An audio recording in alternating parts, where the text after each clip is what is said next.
Баршаңызға сәлем достар. Бүгін сіздерге жасалуы оңай, өте тез дайындалатын және құрамы қолжетімді заттардан тұратын панкейктерді жасап көрсетемін.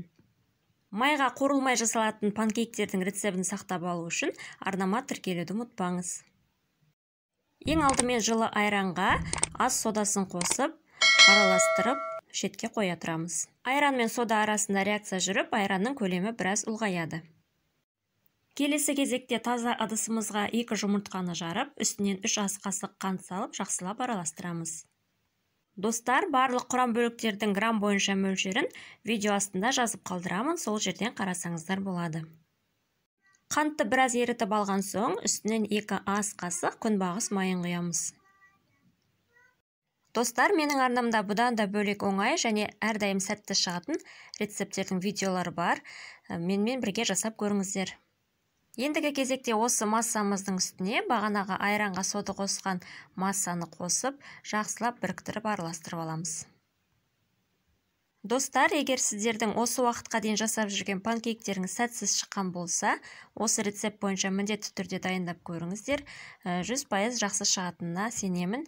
Және табаға панкейктер жабыспас үшін қандай жағдай жасау керектігін білгілеріңіз келсе, видеоны соңына дейін қараңыздар. Барлығын айтып жақсылап түсіндіріп беремін. Ұнымызды міндетті түрде електен өткізіп, 3 ретке бөліп салған дұрыс. Яғни 180 граммды 3 бөлікке бөле отырып, 60 граммнан бірте-бірте сала отырып, жақсылап араластырамыз.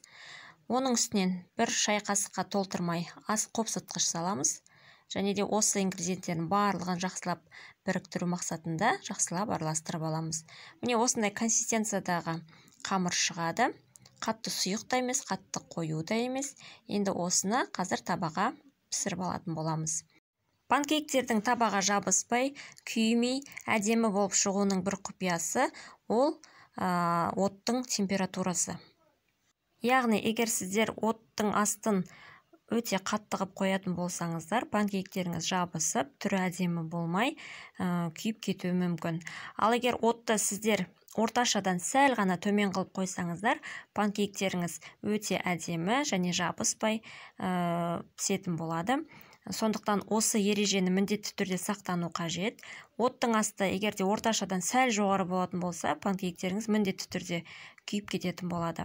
Осылай панкейктерді екі жағынан бірдей пісіріп аламыз. Яғни бірінші жағын пісіргеннен кейін панкейктердің үстінде тесіктер пайда болады.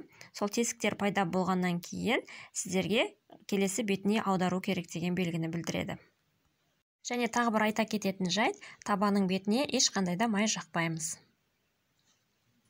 Міне достар, аз уақыт ішінде шайға осындай тәтті әзірлеп жібердік. Сіздер де дайындап көріңіздер, астарыңыз дәмді болсын. Менімен бірге болғандарыңызға рахмет. Келесі кездескенше сау болыңыздар.